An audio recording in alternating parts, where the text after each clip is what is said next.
Hi, and welcome to another episode of Geekified. This is your Thursday rundown of all the geeky news that's popped up on YouTube and the news everywhere, Twitter, all the random stuff that you've seen. So it could be a new trailer that's out, or it could be just a random rumor that we're going to quickly discuss with everybody.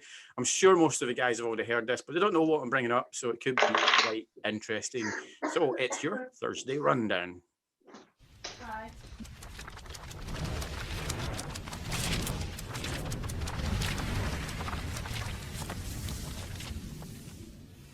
Hi guys, how are we? Good. Happy. Everybody must have seen it this week. It's only came out yesterday, but we finally had the Eternals trailer. The Eternals is the next big super group, and Nathan's fell asleep. Next big super group from Marvel, the likes of Gemma Chan and Mr. Madden bodyguard. I can't remember his bloody name. That's terrible. I should have wrote that down. Yeah, so we've got a whole new, basically Avengers style kind of film coming that nobody really knows about, and they're trying to sell it. But did the trailer sell? Are we looking forward to this? Because not a lot of people know who the Eternals are. Not a lot of people know the origins of it. Not a lot of people have a great understanding of the types of people that they are in the comics. So what do you think?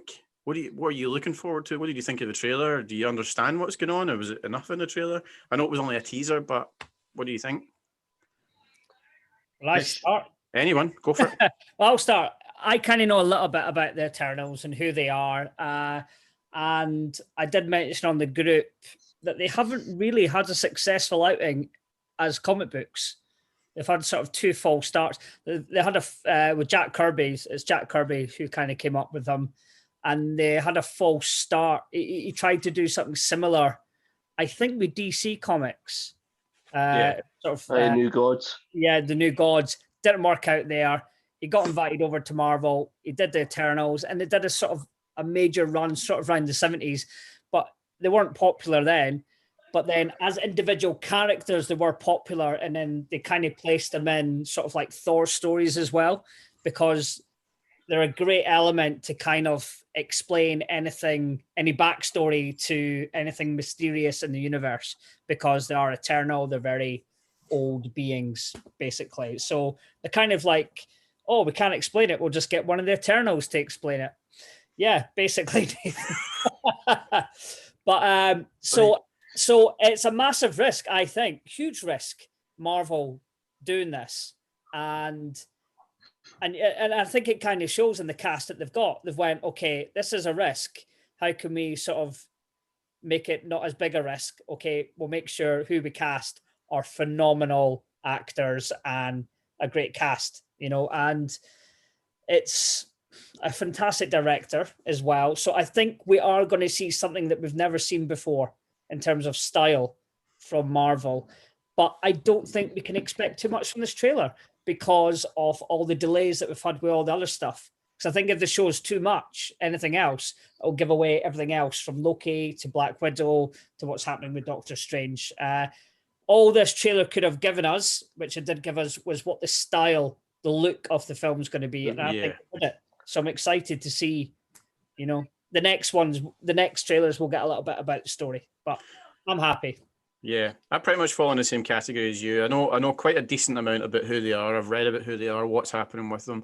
But more interested to speak to Nathan, who probably doesn't have Nathan doesn't know a lot about much comics, doesn't really read comics.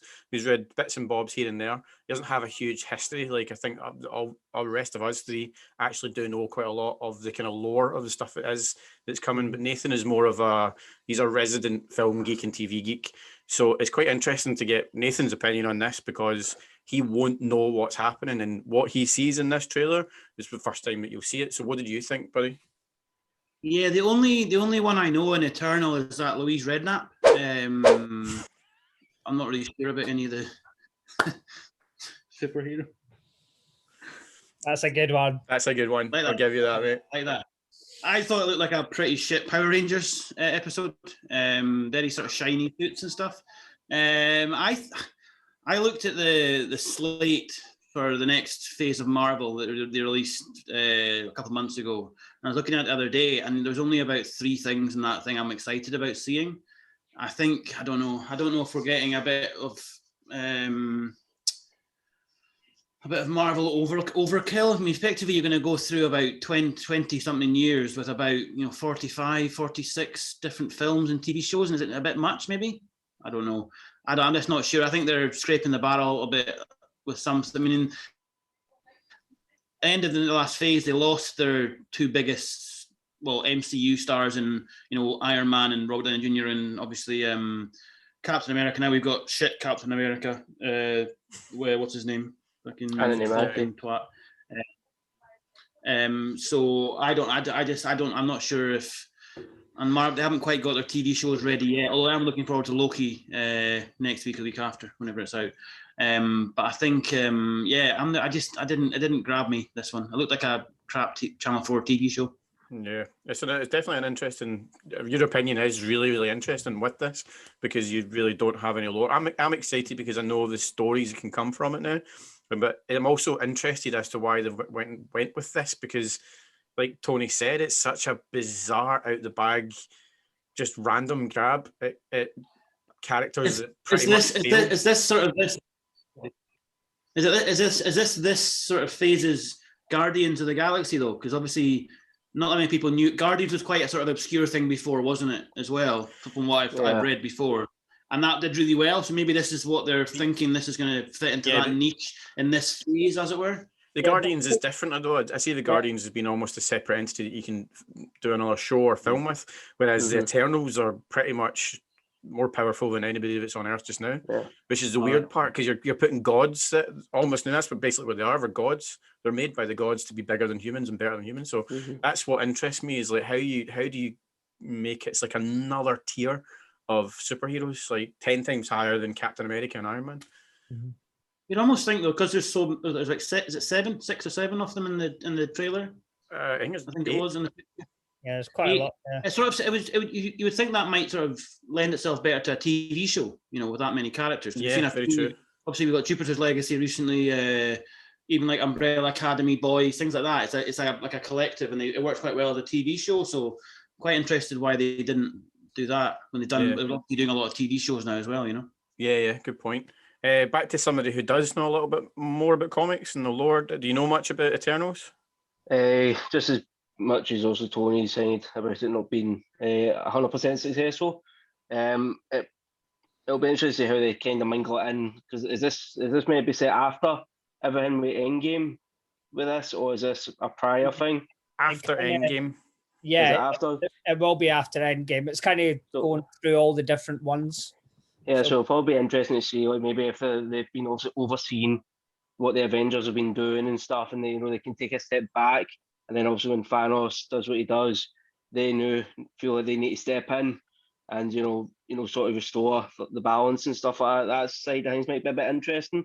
Trailer doesn't give much away, but if Angelina Jolie is going to be in it, then clearly there must be a gem in there somewhere, because I don't think she's going to take on something that's potentially going to be poor.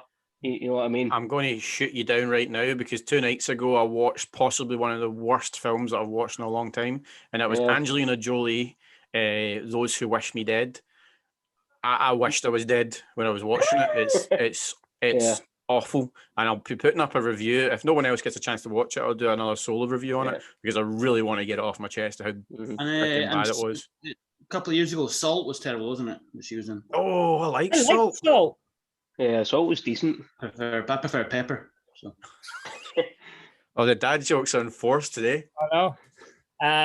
But on that note, there's a rumor that she might be Thanos' mum. Oh, what? Right, okay. Yeah. Because he was born from his parents. One of his parents was a Celestial, so they think they might be changing it that was his mum, and when it's happening, it's basically her son doing all the damage to the world. So I do know one leaked plot hole that hasn't been discussed again from a while ago, which I think is probably more likely been true, given the fact that it's pretty much disappeared. Was one part of the story was that I can't remember, Cersei, who can change people's minds and memories and stuff like that, and create different kind of worlds and visions for people to live in. She wiped clear all of the Eternals' minds, and that's why they've been living their lives, and that's why they've not been interfering with everything along. So she blanks all their minds and makes them think that they're human at one point. And it's a snap that brings them out. Cersei, I thought she was Godfrey's mom. No.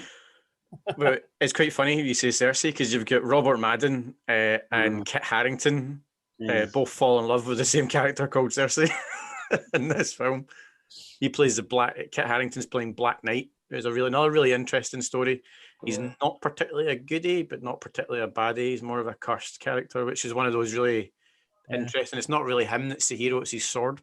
So that'll be interesting to see how we do that. And Boatman, that's what would make me go and see, because what's her name? That was Inhuman.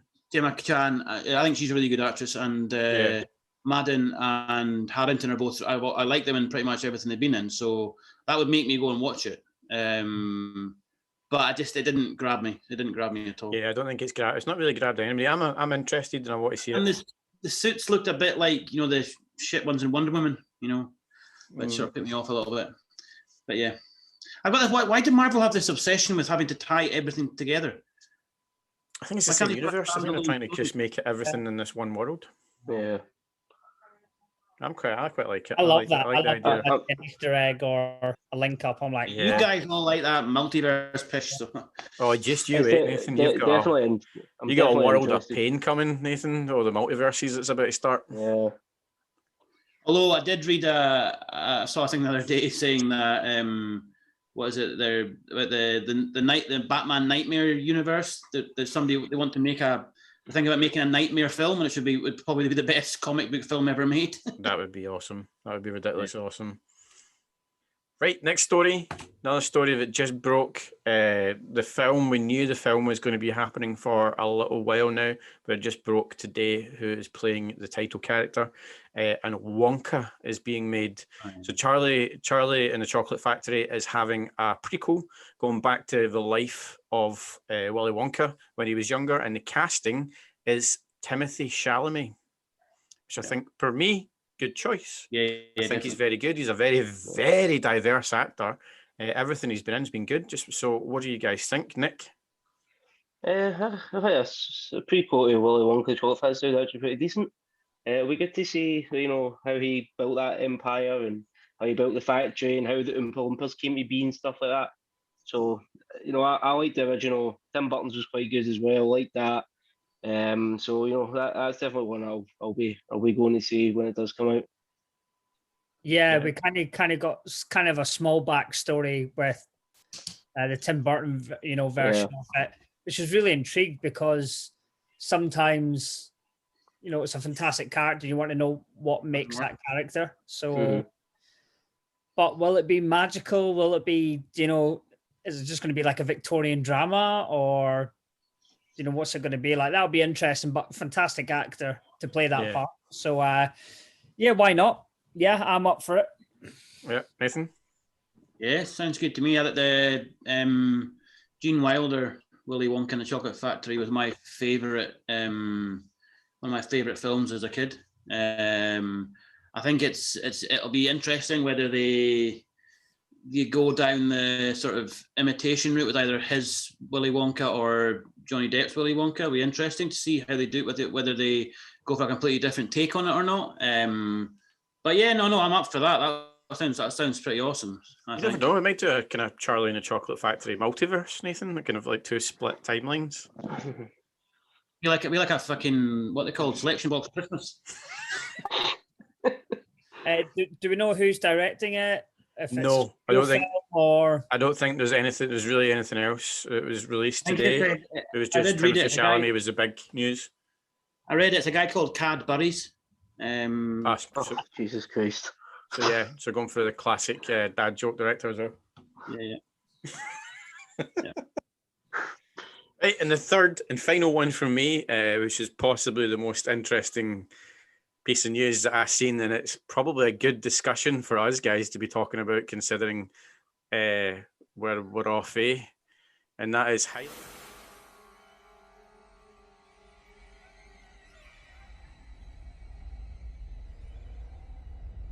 There can be only one.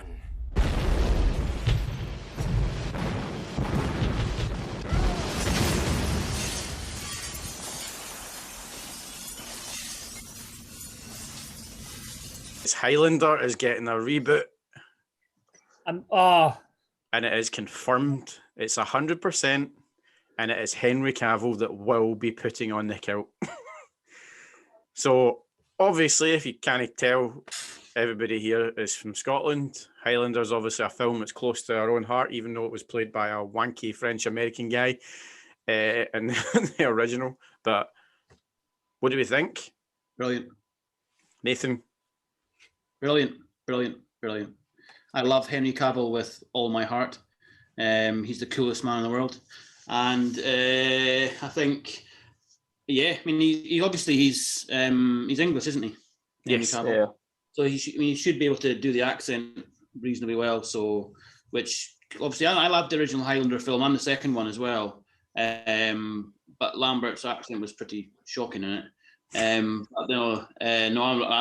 mean, Highlander's a great film, and it's something you can make it. You could go down the Mortal Kombat route and make it a cheesy sort of ode to it, or you could go something completely different, go quite dark, sort of Game of Thronesy or something like that. So that's I'm all about that. Yeah. Tony, what do you think? yeah, it's one of my all-time favorite films, Highlander. And I've watched it so many times. But yeah, the only thing that I want, I don't care who the cast in it and whatever, they have to at least keep the Queen music from Queen. They have to have that song in it. If they don't, it is a complete travesty. They have to have it. Even if it's at the end, we don't have it at the start. When the credits are rolling at the end of the film, play the music. That's all I want. And you have to have that. If not, sorry, Henry Cavill, I know it's none of your business or whoever's going to be directing this. All of Scotland's coming for you if you don't have the Queen music. Nick, how do you feel about that? I'm down for it. Henry Cavill's solid in most things he does, so I'm sure he'll do the real justice. The original's quality, you know what I mean? It's what it is, but it's got potential. If it goes the way it goes, then it's got potential to be a 2-3 film thing. You know what I mean? So, that is one thing that I will be, looking at with intrigue as the date gets set and stuff. What they do it. Yeah, let's be honest. I think I'd quite happily watch Henry Cavill reading an Argos catalogue. I think it doesn't matter what he does. I mean, what most of the planet watched him build a computer last year. It was so good. And he barely says anything. The dude built a computer and he had like 4 million views in the space of like an hour. You know what I mean? So that's the power this guy has. I'm actually happy it's getting made because this film has been in development hell for years. There was one point, I think John Woo was going to be doing it with there was a ton of names. Guy from Trainspotting. I think it was because there was going to be 2, but there can be only 1. Yeah. That's strike 3, you. Jesus Christ, Nathan, man. God. But and Henry Cavill, he'll make sure that it gets made. So, and I hope they film it in Scotland and use Scottish cast. Yeah. Tony for hire. Tony wants a Sean Connery role. I think I'd look good. Can you do Spanish, Tony?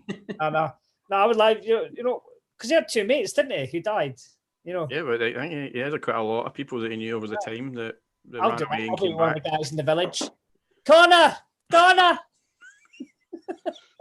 This is Tony's casting tape going straight onto YouTube. You can be third. Connor, I thought you were dead. You're the devil, Connor. Connor. You can be third kilt from the left, Tony. Honestly, I would do that. Is Highlander in Fife? Is that where they're filming it? It is now. I would do that. I'll be third kilt. I would see again, just showing my complete lack of taste compared to you guys. I was a huge fan of the TV show. I thought the TV show was brilliant. I liked it as well. I can't remember his name now. I didn't research that, but the TV show was excellent. Yeah. Yep.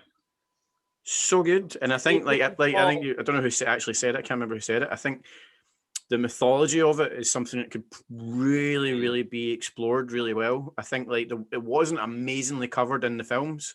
We didn't really talk too much about it, but you could really go back into it and make it like a whole chronological story of different people, and right from the start of when this whole thing started to the last one. Obviously, there can be only one. So, but yeah, so that's it. That's my 3 points. Does anyone have any interesting stories of? Oh, fingers are up. Oh, Nathan, go for it. I read something today. I don't know how reliable it was. That apparently Marvel are looking into buying DC. I've seen that. Interesting. Yeah. Yeah. There's an element of truth to it. I think you're right, Tony. I think there is an element of truth. I don't think it will happen because that would be a hugely monopolizing the market on the basis of business when it comes to the comic book world. But I think it has potential given that if DC want to sell. Yeah. So apparently, well, that's where the element of truth is, that there's apparently this list, a blacklist of available or potential available properties that people can bid for, or at least engage with to have a conversation with. And apparently the DCEU is on that list. So therefore, and then everyone went, well, the only people who could able to afford the money to buy it is Disney. So, or Coke. Or Coke. That I think it's interesting. Certainly interesting, and it'd be we'll strange. get Avengers against Justice League. Yeah, aye. DC versus Marvel. That is a comic that did happen. This has happened in the animations and comics, so it'd be quite interesting to have. It was also a video game. Yep. Yeah, so that's certainly interesting. We'll probably see how that develops in next Thursday's episode. We'll give you a wee update, see if anything's happened with that, whether it's truth or a lie. Yeah. But I'd rather put my money on Scotland to qualify out the group in the Euros than that to happen. Probably not going to happen, is it? Hey! Anyone else, any stories before we finish? The other one I read was, I can't remember who it was, but Henry Cavill as a part in the Marvel universe. I can't remember what part it was now. I've lost it. Yeah, he's in talk. Well, allegedly in talks for a role in a Marvel project. Wow. Don't see what the problem would be. It's two different universes. And then obviously there's The Rock trying to get the Snyderverse going again because he wants to keep Cavill as. Yeah, he wants to fight Superman, but he wants to fight Henry Cavill's Superman. Yeah. Have you seen this stuff on a lot of things about, because obviously the announcement from what's his face about the black Superman? Yeah. Have you seen there's quite a lot of black people come out and said that they don't like it because rather than taking the characters from you guys obviously read the comics more than I do. Taking the characters from the comics and using one of them, they're just going to make a black Clark Kent, which they don't like. They think it's actually, although they're doing it for the right reason, it's not doing it the right way. Yeah, I agree with that in a sense. Clark Kent is Clark Kent. I don't really have an issue with I'm championing the fact if Michael B. Jordan got it because I think he's a smashing actor, and I think he would blow the socks off of it. And if you wanted to make a spin and have Clark Kent as the alien baby who was a black child, and then the people in the 60s or 70s had to raise that child in that world, then fine. But I get what a lot of people are saying. It's like, it's not the story. Just write a story for a black character. Yeah, and is there not already two, and there's two in the comic or something? Yeah, so it's F2358, I think it is. It's a black Superman, and then obviously you've got the character Steel, that even though Shaquille O'Neal's version of that was terrible, the actual comic, he's actually a legitimately cool as hell character, and I would love to see him get a film that he deserves. Yeah, because the comic books, he is quality. Because I think he was introducing the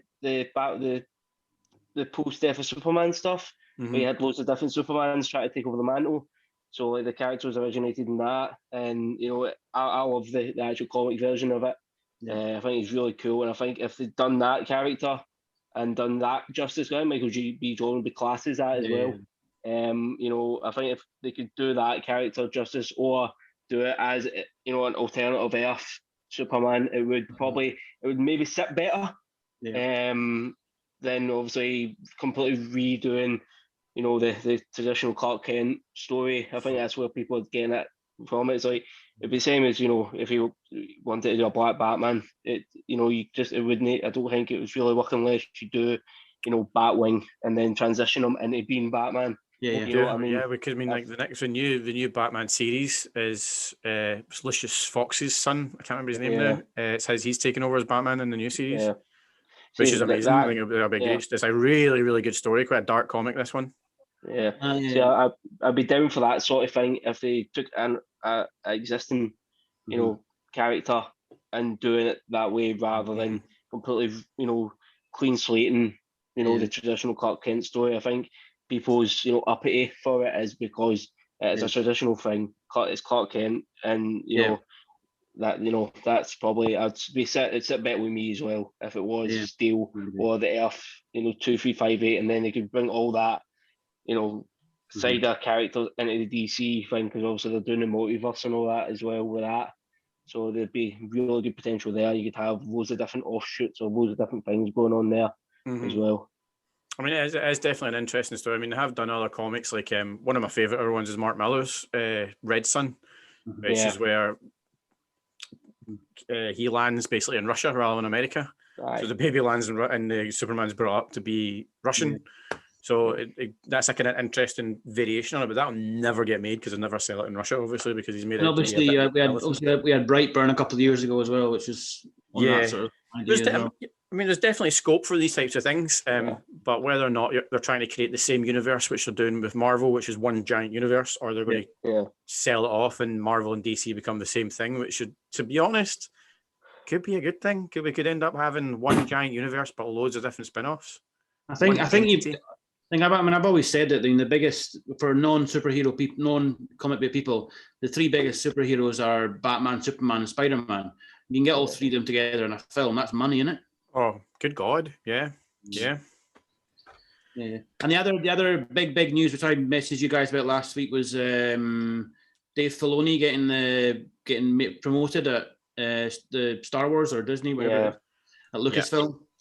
Which suggests it's a bit of a pushing Kathleen Kennedy out a bit, because is it executive vice president in charge of I can't remember I can't remember what it is, but it's basically saying he's the creative director of Star Wars now, effectively. Yeah. I mean, I don't want to jump into the whole fight about that, but Kathleen Kennedy, ever since she's been here, she's not had great success, regardless of what you think about her or what you think of this kind of stories that's happened. She's not had a huge successful run on the kind of Star Wars world. She's almost, whether or not it was her or it was someone else, she's almost killed one of the biggest franchises on the planet, and it didn't do very well. So I think anybody else, I mean, you're like Jon Favreau, who took over Mandalorian, it became one of the most successful TV shows of the planet. Of course, people are going to latch on to him being such a big thing and what's pushing behind Star Wars, but I don't think she's not done well. So I would champion anyone else taking the job to kind of push forward. And the one last one I was reading about was the Continental TV show is starting to get made now, and it's based on Ian McShane's character. I forget his name, when he was in like the 1960s, 70s. So that'll be really cool, I think. I'm a huge John Wick fan. Are they going to cast a younger Ian McShane then, or? Yeah. So he might have. I think apparently he's going to do like a voiceover type thing, and then they'll cast somebody to play his role when he was younger. Yeah. Wow. Whoever's get cast as that's huge shoes. Yeah. To be a younger Ian McShane. Wow. Tony, hey, get in that one. Nah. I think you could do that. I think you look a young Ian McShane.